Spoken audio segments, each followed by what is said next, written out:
Bom dia, boa noite a todos. Na aula de hoje, nós daremos continuidade ao nosso estudo em torno das fontes do direito internacional privado e o que nós, dentro desse contexto, trabalhamos na última aula. Além de verificarmos por que, dentro do direito internacional privado, esse estudo é diferenciado, tá? Por que ele deve ter um tempo um pouco maior, uma atenção um pouco maior, tá? Porque, e aí nós comentamos, a sua importância não é apenas no ponto de vista teórico, tá? Mas também no ponto de vista prático. Tudo isso que nós trabalhamos na nossa última aula e vamos trabalhar hoje tem uma importância sob um viés prático, que é justamente munir de uma melhor maneira os intérpretes do direito internacional privado para a aplicação do direito internacional privado. Na aula passada, nós trabalhamos a fonte primária dentro do direito internacional privado brasileiro. Tá? Nós vimos que a maneira que a lei enquanto fonte se apresenta, ela é diferenciada. Tá? Da mesma forma que ela tem uma relevância inconteste nos dias atuais, ela não apresenta uma história tão antiga assim, tá? No formato que nós conhecemos, tem um pouco mais de 200 anos, e ao longo dessa história, tá, se há uma marca de sua evolução, é, primeiramente, uma constante sistematização dessa fonte e, mais para o século XX, uma atualização numa velocidade maior do que aquela que nós temos no direito interno. E justamente isso nos levou ao problema do direito brasileiro, que trabalha com uma legislação defasada, não apenas do ponto de vista de direito comparado, mas também até mesmo dentro das premissas do próprio direito brasileiro. Uma próxima fonte que nós vamos trabalhar é justamente a doutrina. E a doutrina, tá, ela é conhecida como a fonte clássica do direito internacional privado. E por que isso acontece? Ela é, inegavelmente, a fonte mais antiga que nós temos à disposição. É a fonte que acompanhou toda a evolução do direito internacional privado enquanto ramo do direito. Tá? Então, por ter acompanhado esse fenômeno jurídico, direito internacional privado, durante toda a sua existência, é que é tida como uma fonte clássica da nossa disciplina. Tá? Se nós vimos que a fonte, a lei enquanto fonte, da maneira como nós conhecemos hoje, nos devolve a um começo do século XIX, a doutrina apresenta uma história muito mais remota e que avança séculos na história. As primeiras manifestações do direito internacional privado enquanto doutrina datam o século X ao século XII. Tá? Há alguma controvérsia entre os historiadores do direito qual seria exatamente o marco inicial dessas teorias de direito internacional privado. Mas, inegavelmente, já a partir do século XII, nós tínhamos produção doutrinária em torno dos fenômenos jurídicos hoje contemplados pelo direito internacional privado. E esse marco inicial é o que nós chamamos e vamos estudar com maiores detalhes a seguir no nosso curso, que são as chamadas teorias estatutárias. Então, são as teorias estatutárias as primeiras teorias de direito internacional privado e que dão esse caráter clássico, esse caráter histórico a esta fonte do direito. Justamente por essa produção doutrinária, tá, existir há mais de 10 séculos na nossa disciplina, ser a fonte mais antiga, é que nós temos alguns fenômenos ocorrendo em virtude deste pioneirismo histórico da doutrina. E esse fenômeno é por muitos descritos como a chamada influência pelo caminho inverso. Para que nós possamos, de maneira efetiva, compreender qual é esta influência pelo caminho inverso que a doutrina desempenha, é necessário, primeiramente, entender qual seria a influência pelo caminho habitual dentro das fontes do direito. A partir do momento que nós estamos em um sistema jurídico de civil law, de tradição romano-germânica de direito, o normal, o esperado é o quê? Que justamente a lei, por ser a fonte primária, seja a primeira fonte a fazer um aprisionamento jurídico de um dado fato social. Então, nós temos um fenômeno em sociedade, e aí vem o legislador e normatiza aquela situação, lhe dá os primeiros traços positivados. O que nós observamos normalmente na sequência? Logo após nós temos essa positivação desse fato social, nós temos os tribunais julgando os primeiros casos concretos e fazendo uma jurisprudência.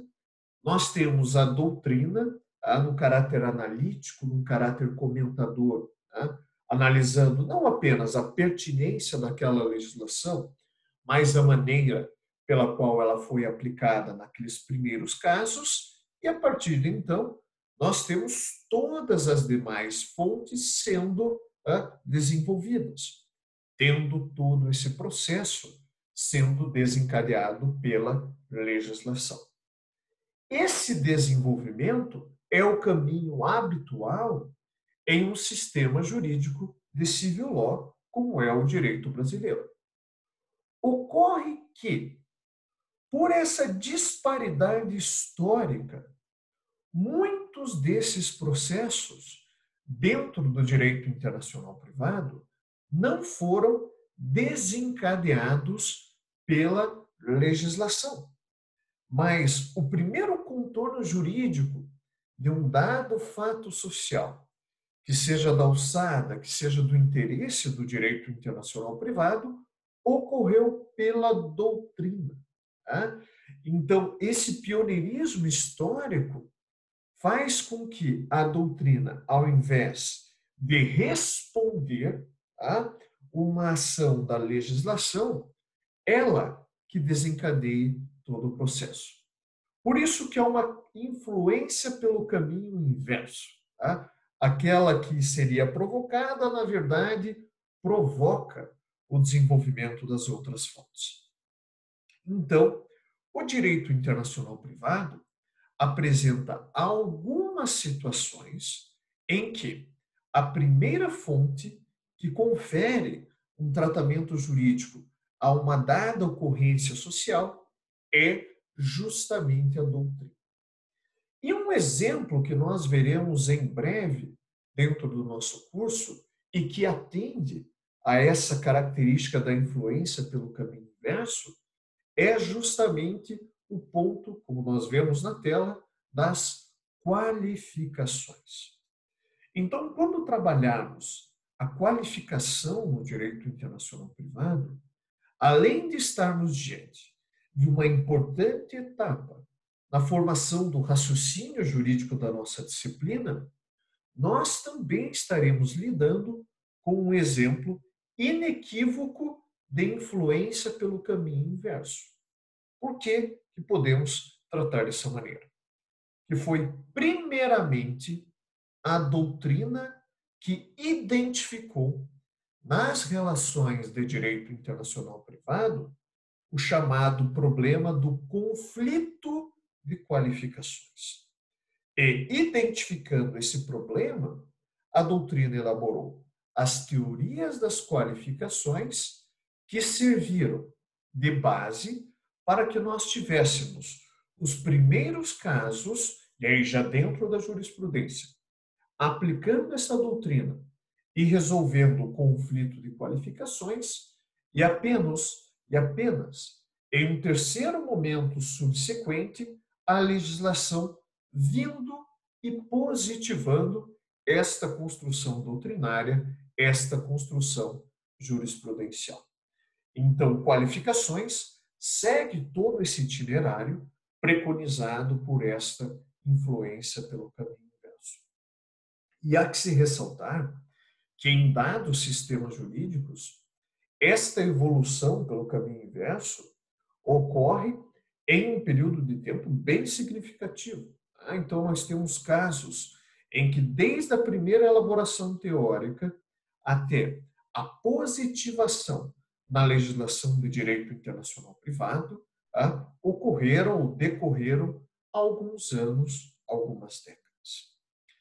Além desse aspecto da influência pelo caminho inverso, um outro ponto diferenciado que a doutrina no direito internacional privado apresenta é uma verdadeira pluralidade de formas na sua manifestação.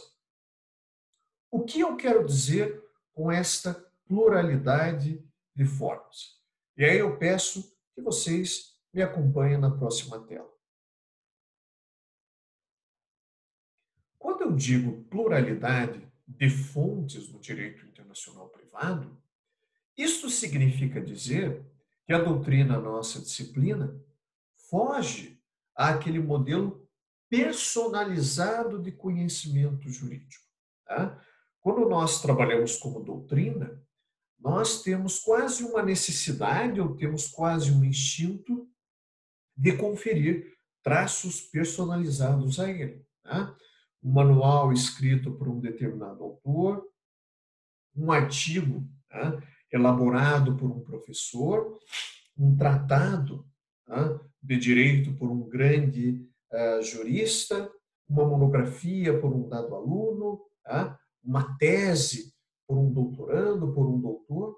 Então, sempre nós temos a produção de um conhecimento associado a uma pessoa. Um conhecimento que possui uma face, que possui uma identidade personalizada. No direito internacional privado, a doutrina pode ser produzida não apenas por pessoas físicas propriamente ditas, por profissionais, por juristas, mas nós temos uma série de institutos, organismos internacionais produzindo doutrina dentro da nossa disciplina.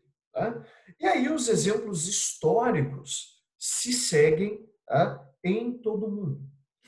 E na nossa tela, nós podemos comentar acerca de alguns que, ao longo das últimas décadas, foram absolutamente relevantes para a construção de todo um conhecimento no âmbito do direito internacional privado. O primeiro exemplo que nós temos é o Instituto de Direito Internacional, ou ainda o IDI, que por o seu endereço, pelo seu sítio, você consegue justamente ter um maior aprofundamento acerca da sua relevância. O IDI foi muito importante no século XX, no século passado, em tratar daqueles pontos de direito internacional privado que não encontravam resposta nas legislações e ainda faltava um posicionamento doutrinário exauriente no sentido de resolver uma dada situação jurídica. Dentro dessas situações, vinha o IDI, convidava professores do mais alto gabarito, individual ou associados, para que elaborassem seus pareceres, suas resoluções, e que esses trabalhos, pioneiros e inéditos, servissem de referência para a evolução de toda a doutrina. Então, se hoje tivéssemos que elaborar uma nova lei de introdução para o direito brasileiro, uma lei de direito internacional privado, conforme nós temos no direito suíço, certamente nos debruçaríamos ao trabalho desse Instituto de Direito Internacional, que foi produzido ao longo das últimas décadas, porque, inegavelmente, ele sintetiza a evolução doutrinária desenvolvida no último século. Semelhante no momento de sua criação, a Associação de Direito Internacional, ou ILA, conhecida pela sua sigla de International Law Association, ela remonta ao mesmo momento histórico, que é final do século XIX. Curiosamente, tanto a ILA quanto o IDI foram fundados em um mesmo ano. A ILA ela é absolutamente importante, ou se tornou importante, como um instituto ou uma organização que promoveu a difusão do conhecimento tanto do direito internacional privado quanto do direito internacional público em todo o mundo. Em um momento em que nós não tínhamos tantos eventos, seminários, congressos para o debate, para a reflexão da nossa disciplina, a ILA foi pioneira, promovendo debates acadêmicos acerca do direito internacional privado, debates absolutamente democráticos que disseminaram o conhecimento em todo o mundo. Então, a ILA, além da sua estrutura central, tem subseções nacionais que ajudam não apenas a estruturar o trabalho, mas também a capilarizar este conhecimento. Temos também um terceiro exemplo, que talvez já seja do conhecimento de todos vocês, que é a Academia de Haia de Direito Internacional, que aí vocês podem também acompanhar em maiores detalhes pelo link que eu coloco ali na tela. A Academia de Haia, ela se notabilizou no estudo do direito internacional privado e direito internacional público ao longo do século passado. Podemos dizer que a Academia de Haia é o ápice para qualquer professor de direito internacional. O auge da carreira acadêmica para qualquer um desses profissionais pode ser indicado ou representado pelo convite para lecionar na academia. A academia organiza anualmente os seus cursos anuais, os seus cursos clássicos, e esses cursos, após lecionados, são justamente editados e passam a integrar a coleção dos cursos de Haia, famosos livros com a capa verde, que integram as grandes bibliotecas de direito internacional em todo o mundo. Como também, até com uma iniciativa de promover ainda mais o conhecimento, além desse curso clássico, nós temos os cursos de verão da Academia de Haia, no verão europeu, que são promovidos todos os anos. E que muitas vezes é uma excelente primeira oportunidade para que nós tenhamos uma experiência internacional com um custo até mesmo reduzido e com uma duração de coisa de 10 dias, 2 semanas. Justamente por todas essas transformações mundiais que nós estamos tendo por conta do Covid-19, esse ano, excepcionalmente, nós não teremos o curso da Academia de Haia. E toda a sua programação, inicialmente prevista para 2020, ficou transferida para 2021. Um outro exemplo que nós temos é justamente a Câmara de Comércio Internacional, ou CCI, que não apenas é importante por ser justamente uma Câmara que, de longa data, auxilia o desenvolvimento do comércio internacional. Tem a CCI também a mais importante câmara de arbitragem do mundo. Então, a CCI, ela auxiliou no desenvolvimento e auxilia até hoje no desenvolvimento do comércio internacional e também da sua forma habitual de resolução de litígios, que é justamente a arbitragem. E além de desenvolver iniciativa nessas duas frentes, que inegavelmente são interligadas, a CCI produz muitos materiais que servem de referências doutrinárias. Um exemplo que existe há décadas e que, dentro de um estudo do direito do comércio internacional, dos contratos internacionais, é um ponto inafastável, são os Incoterms, os termos do comércio internacional, que existem desde 1936 e funcionam como regras universais para contratos internacionais, inicialmente contratos de compra e venda, e que visavam fazer uma alocação de risco no desenvolvimento dessa operação. Então, é impossível você estudar contratos internacionais e transferência ou alocação de risco sobre a mercadoria sem você estudar os Incoterms. Da mesma forma que a CCI atua nas mais diversas áreas, como, por exemplo, o crédito documentário. Então, as brochuras produzidas pela CCI são uma referência mundial no estudo desse tópico.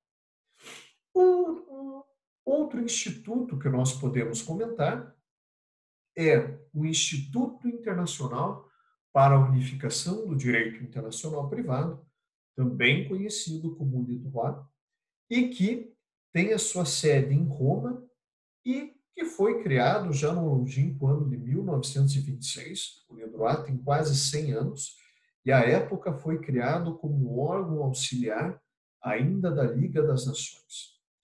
Em que pese o UNIDROIT tem uma importância, tem uma existência quase centenária, ele teve ainda uma importância mais destacada nas últimas 2, 3 décadas, quando esse instituto produziu os seus já famosos princípios UNIDROIT para os contratos comerciais internacionais.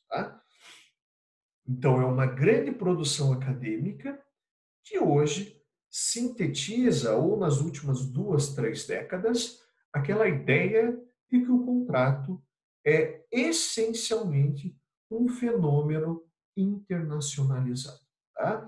Então, nós não podemos dizer que nós estamos atualizados acerca do fenômeno contratual se nós desconhecemos esse conjunto de princípios que teve a sua última edição no ano de 2016. E aqui nós poderíamos também, que pese não conste na tela, nós temos que mencionar a UNCITRAL, que é a Comissão das Nações Unidas para o Direito do Comércio Internacional, que foi criada não apenas com o intuito de organizar, de estruturar o desenvolvimento do comércio internacional, como também periodicamente produz um material que serve de doutrina para a nossa disciplina. Então, dentre as suas últimas iniciativas, nós podemos mencionar os digestos da UNCITRAL, e aí os mais notórios são aqueles que dizem respeito à lei modelo da UNCITRAL, de 1985, sobre arbitragem comercial internacional, e também sobre a compra e venda internacional de mercadorias. Então, são publicações, essas últimas com uma base jurisprudencial, que nos oferecem um grande material doutrinário e faz com que, conforme eu mencionei, nós temos diversas formas de conhecimento da doutrina. E dentro desse tópico, uma última situação que nós temos que ter, que temos que trabalhar, é a chamada doutrina indireta. Nós já vimos, e até na página anterior nós trabalhamos isso, nós temos a influência pelo caminho inverso e temos também a doutrina indireta. Doutrina indireta é, por muitos juristas conhecido, o fenômeno daquela fonte que não foi criada com o intuito de ser doutrina, mas que, por circunstâncias de um dado contexto histórico, desempenham as funções de um. Então, é aquilo que não foi criado para ser doutrina, mas que faz as vezes de um. E aqui, o exemplo mais característico são tratados e convenções internacionais não internalizados por um determinado Estado.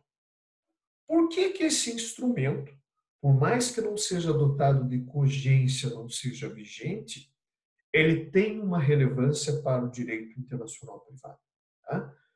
E aí chegaríamos àquela pergunta que certamente muitos de vocês estão fazendo. Então, inclusive tratados internacionais que não foram internalizados por um Estado são fontes do direito internacional privado? Sim. Não como tratados e convenções propriamente ditos, mas como pelo menos um grande referencial teórico internacional. Tá? E essa prática da doutrina indireta, o Brasil se acostumou a ter ao longo de sua história no direito internacional público e direito internacional privado. Infelizmente, em muitas situações, o Brasil tardiamente adere a instrumentos internacionais que são grandes referências no direito comparado.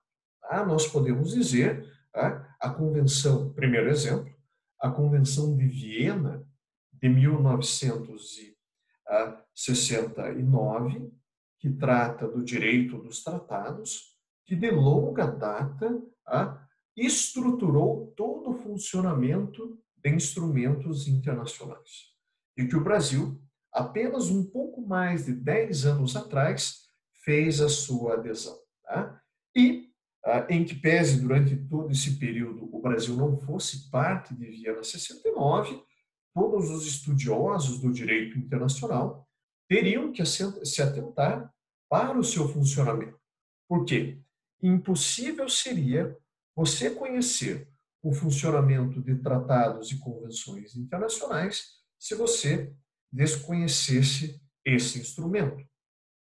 Um outro exemplo, a Convenção de Nova York de 1958, que é a mais importante convenção da arbitragem comercial internacional e que trata especificamente do reconhecimento e homologação de sentença estrangeira.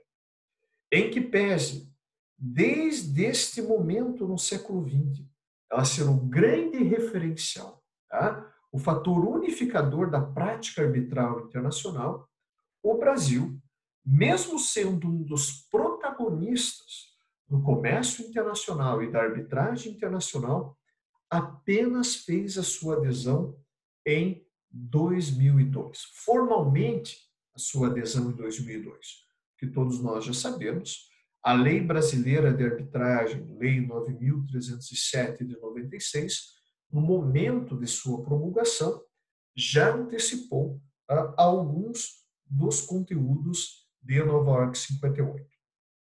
O último exemplo histórico que nós podemos também mencionar de doutrina indireta que nós nos acostumamos foi a outra Convenção de Viena, a de 1980, sobre compra e venda internacional de mercadorias, em que pese todo o destaque que o Brasil tenha no comércio internacional, esta convenção, aprovada em 1980, e que entrou em vigor em 1988, só teve a adesão do Brasil em 2013 e com a sua entrada em vigor no direito brasileiro em 1º de abril de 2014, sendo um dos últimos grandes países a aderirem a esta grande convenção.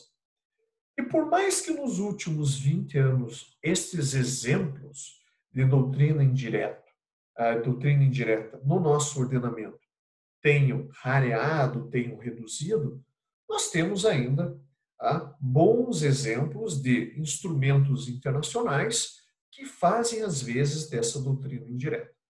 Exemplo hoje é a Convenção de Washington de 1965, que, ao tratar de investimento estrangeiro, instituiu o ICSID, né? Que é o Centro de Resolução de Controvérsias, criado junto ao Banco Mundial para resolver litígios envolvendo o investidor estrangeiro, o investidor privado e o Estado receptor. O Brasil, por diversas razões históricas, nunca fez a adesão a esse instrumento, nunca fez parte do ICSID. O Brasil já assinou alguns instrumentos bilaterais, mas não ratificou nenhum deles. E em que pese toda essa construção em torno do investimento estrangeiro não integre o nosso ordenamento jurídico, é impossível qualquer um de nós fazer um estudo completo e preciso sobre o funcionamento dos investimentos estrangeiros sem passar por todo esse legado trazido desde 1965. Então, a doutrina indireta não apenas é um ponto que nós temos que conhecer, como também é algo já muito arraigado dentro da nossa prática jurídico brasileira, mais direcionada para um âmbito internacional. Fechando a tríade de fontes ou das grandes fontes que nós conhecemos, temos aqui a jurisprudência. Né? E aí, aqui não há de maneira nenhuma pretensão de já trazer para vocês, ou tentar trazer mais uma vez, o que é a jurisprudência. Tá? Todos vocês, em um quinto ano no curso de Direito, já têm muito bem ou muito absorvido o que é a jurisprudência, o que são essas decisões proferidas pelos tribunais, qual é a sua relevância, qual a sua vinculação, qual é o seu grau de observância em um dado sistema jurídico ou no sistema jurídico brasileiro. Aqui nós vamos trabalhar a importância que a jurisprudência apresenta para o direito internacional privado. E aqui, justamente para que nós venhamos a compreender esta importância, diversas classificações que nós encontramos ali na tela devem ser comentadas. A primeira diferença que nós temos ali é a diferença entre jurisprudência estatal e jurisprudência privada. Jurisprudência estatal é aquela que é produzida pelo poder judiciário ou pelos poderes judiciários ao redor do mundo e que emanam de órgãos jurisdicionais estatais. Por sua vez, jurisprudência privada é aquela que emana da arbitragem. É quando as partes escolhem entes privados, árbitros para reger ou para julgar o seu litígio. Todos nós sabemos as diferenças entre uma jurisprudência estatal e uma jurisprudência privada. Aquilo que acontece dentro do Poder Judiciário, aquilo que pode acontecer dentro da arbitragem, e nós sabemos que um não necessariamente ou nem um pouco rivaliza com o outro. Nem tudo que vai para a arbitragem ou nem tudo que é resolvido no Poder Judiciário pode ir para a arbitragem. Mas, como no direito brasileiro trabalhamos com direitos patrimoniais disponíveis, há uma certa semelhança daquilo que é resolvido pela arbitragem e que pode ser tratado no âmbito estatal dentro do direito internacional privado. Por que isso é importante também de mencionar? Porque nota-se, ao longo dos tempos, uma interação entre essas duas formas de produção de jurisprudência.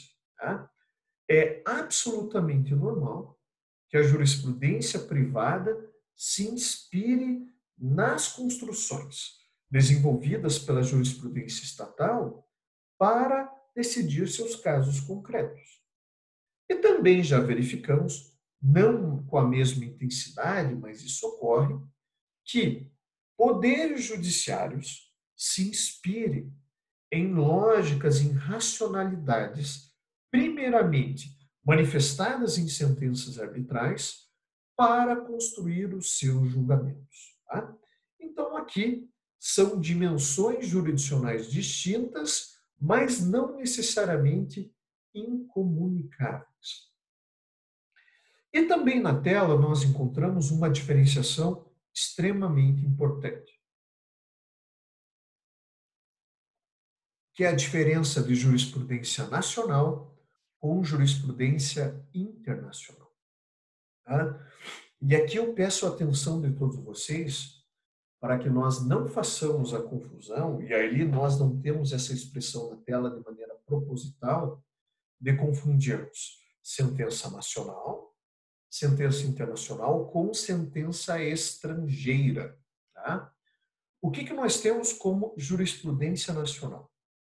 Quando justamente eu tenho um poder judiciário, e aí qualquer poder judiciário, o brasileiro, o belga, o francês, o alemão, se pronunciando acerca de uma questão de direito internacional privado. Então, essa é uma jurisprudência nacional, um poder judiciário local tratando de uma questão de direito internacional privado. Dentro desta categoria jurisprudência nacional, nós podemos ter uma decisão interna ou uma decisão estrangeira. Tá? Para nós, a decisão interna ou a jurisprudência interna é aquela que será produzida, tá, pelo Poder Judiciário brasileiro, e a jurisprudência estrangeira é aquela que emanará de uma outra jurisdição, também nacional, mas não brasileira.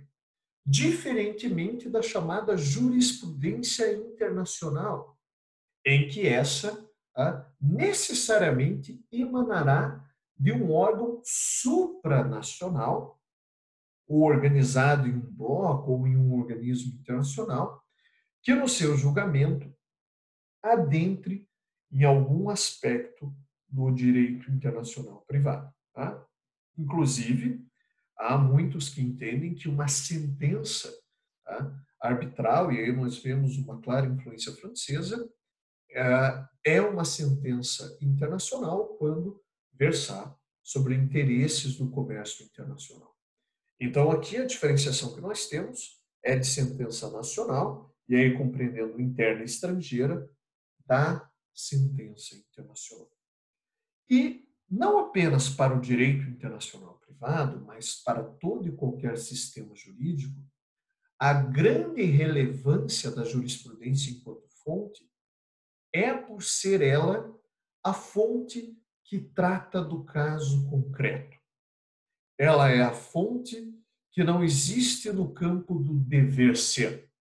Ela é a fonte que existe no mundo do ser. Então, a legislação, a doutrina, pode trabalhar com hipóteses, pode trabalhar com projeções. A jurisprudência não. Ela é a fonte que analisa o caso concreto. E do ponto de vista de sistema do direito internacional privado, esse trabalho com o caso concreto traz um grande avanço do ponto de vista estrutural, que é aquele resultado que nós verificamos, o que nós observamos na nossa tela. Por trabalhar com o caso concreto, é através da jurisprudência que nós visualizamos e viabilizamos que eventuais falhas, incompletudes, lacunas da nossa legislação possam ser preenchidas no caso concreto. Tá? Então, nós podemos ter uma legislação defasada, nós podemos ter uma doutrina que não adentra aos pontos mais cruciais, mais nevrálgicos. Mas nós já sabemos, não é conferido ao órgão julgador a possibilidade de se furtar ao julgamento do caso concreto. Então, por mais que você tenha uma deficiência em outras fontes, deve o magistrado analisar o caso concreto e alinhar essas fontes um tanto quanto distantes, incompletas e não produzidas em um mesmo contexto histórico. Então, o caso concreto estabelece uma linha mestre, uma linha coerente de evolução do sistema jurídico de direito internacional privado. E aí nós já observamos inúmeros exemplos de que as decisões dentro do caso concreto são inegavelmente uma referência para próximas e futuras evoluções legislativas. Tá? Então, não apenas resolvendo a controvérsia, mas fazendo uma detecção, um preenchimento de lacunas e iniciando um processo de evolução em todo o sistema. E algo que também nós observamos, e aí especialmente no direito internacional privado, e aí este é o último ponto que nós encontramos na nossa tela, que o grau de desenvolvimento de uma dada jurisprudência é igualmente proporcional ao grau de envolvimento de uma comunidade jurídica com o seu direito internacional privado. Não existe uma dada sociedade de profissionais, de juristas, que sejam altamente envolvidos com assuntos de direito internacional privado e no seu sistema nós tenhamos uma jurisprudência pobre. E o inverso também não ocorre. Não temos culturas jurídicas não exatamente avançadas no direito internacional privado que, surpreendentemente, tragam decisões pioneiras. Não. Aqueles países que têm um alto grau de envolvimento com o direito internacional privado, que seus juristas têm essa disciplina como um ponto básico de sua formação, apresentam jurisprudência sobre os mais diversos tópicos da nossa disciplina e, em muitos casos, jurisprudência ou entendimentos nos tribunais que existem há mais de 100 anos. Tá? E, já para países, sistemas com baixo grau de envolvimento com o direito internacional privado, as poucas sentenças que tratam de direito internacional privado muitas vezes dizem respeito apenas a reconhecimento e homologação de sentença estrangeira e, quando não, essas poucas sentenças em decorrência de instrumentos internacionais. Tá? Então, desenvolvimento do direito internacional privado é sinônimo de uma vasta e rica produção jurisprudencial. Aqui nós encerramos a análise das 3 grandes fontes do direito e como elas impactam na nossa disciplina. Nós temos ainda outras fontes que devem ser comentadas por apresentarem uma relevância diferenciada para a nossa disciplina, como é o caso dos usos e costumes, dos tratados e convenções internacionais e também do direito comparado. Mas tudo isso nós veremos em uma próxima aula. Agradeço a atenção de vocês e me coloco à disposição para sanar toda e qualquer eventual dúvida que nós tenhamos sobre os tópicos aqui trabalhados pelo meu e-mail institucional e por todos os outros canais de comunicação institucional. Tá? Revejo todos vocês em uma próxima aula. Muito obrigado.